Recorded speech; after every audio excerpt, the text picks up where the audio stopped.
I didn't know his name. Not then. I still don't. All I know is that I stepped right over his body, his actual body, while he was dying, and I didn't even pause. Didn't stop. Didn't look down long enough to notice anything wrong. To me, in that moment, he was just another homeless man sleeping off a hangover on the sidewalk. And I had Popeyes on my mind. What haunts me isn't just the fact that he died. It's the part where I stepped over him. Like he wasn't even a person. Like he was the stain on the sidewalk. A crack in the concrete. A thing. Something to avoid, not acknowledge. It's been years now. But that image, the way his body was just there, spread out across the pavement, still lives in my head like a permanent ghost. And the thing is, it didn't start with him. That moment was just the boiling point. The collapse of years of indifference. Of judgment. Of pretending like people in pain didn't exist. This is a story of how one ordinary lunch break destroyed my ego and slowly rebuilt my soul. Before that day, the life I lived, I worked in the French Quarter in New Orleans. If you've ever been there, you know the vibe. Jazz music on every corner. People day drinking the street, performers, tourists, drunk bachelorettes, clinking beads, smells of gumbo and grease and garbage all swirling together. It's beautiful and chaotic and loud, but it's also where you see the other side. The people the world has forgotten. The ones lying beneath tattered blankets, huddled in corners, holding signs that say things like, anything helps or God bless. And after a while, you stop seeing them. That's the part that eats at me now.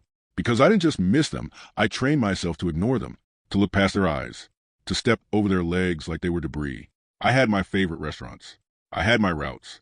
I knew where the homeless guys usually sat, and I mapped my walk to avoid the most annoying ones. Some begged, some just stared. Some had dogs with them, which somehow made them harder to look at. And yet, I never stopped. Not once.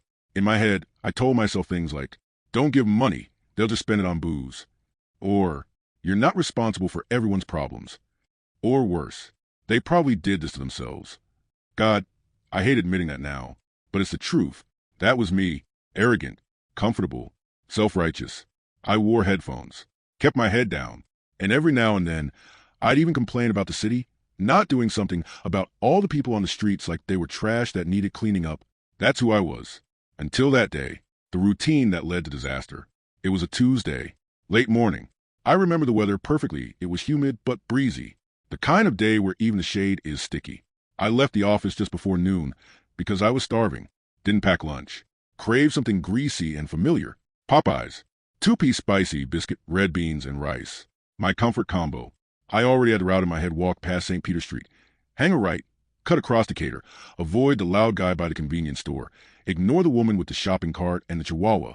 And then I reached the corner where the old man usually sat. Except he wasn't sitting. He was lying down. Flat. Face up. Arms limp by his sides. One leg crooked inward, like a rag doll. And what did I think? What did I actually think?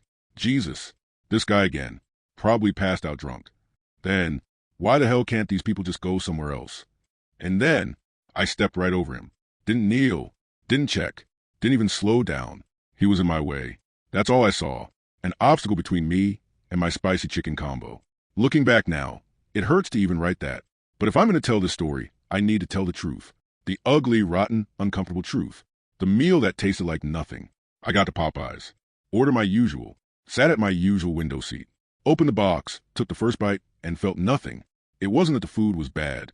It tasted the same as always. But something in me fell off. There was a buzzing in the back of my head. A tiny whisper I kept trying to drown out. I pushed it away. I scrolled through Instagram. I started daydreaming about the club on Friday. What shirt I'd wear. Who might show up. Who I might flirt with. 45 minutes passed. And then I got up, wiped my hands, tossed the napkins, and started walking back. That's when I saw them. The flashing lights. The paramedics. A crowd forming. And there he was. The same man. Same clothes. Same position. Except now, someone was on their knees over him, performing CPR, and another was talking into a radio. And I stood there, frozen as I heard the words. Time of death, 1:42 p.m. Everything stopped. He died. He died right there, in the middle of the sidewalk. The same sidewalk I had walked over like he was an empty can of beer. He was alive when I saw him, and he was dead when I returned. The guilt that never left. I couldn't sleep that night, or the next, or the next. Every time I closed my eyes, I saw him. That leg bent at the wrong angle, the way his shirt was half tucked, the stillness, and the sound of my own thoughts replayed on loop. You could have saved him. You didn't even look. You saw him. You saw him. I started replaying the walk in my head, like a forensic detective trying to build a timeline. How long did I stare? Did he move? Did he groan? Could I have done something? The answer, I think, is yes. Even if he was too far gone, he shouldn't have died alone.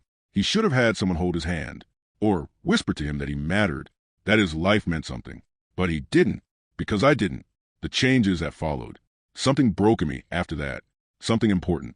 And I'm glad it did, because from that moment on, I couldn't unseen the people I used to ignore. I started carrying granola bars in my backpack. I started saying hello. I started making eye contact. And slowly, I started to feel human again. It didn't erase what I did. It never will. But maybe, just maybe, it gave meaning to his death. Because if he had to die that day, then maybe my job is to make sure no one else dies unseen. Ever again. If you're watching this right now, maybe you've done what I did. Stepped over someone. Judged someone. Dehumanized someone without realizing it. You're not a monster, but you have a choice. Look up. See people. Even if you can't give, acknowledge. Even if you're busy, pause. Because one small moment of care can change a life. And sometimes it might be the only care that person receives. Don't be who I was. Be who I became. Not because of me, but because of him. The man whose name I never learned, but who changed my life forever. May he rest in peace. And may we live in a way that honors people like him before it's too late.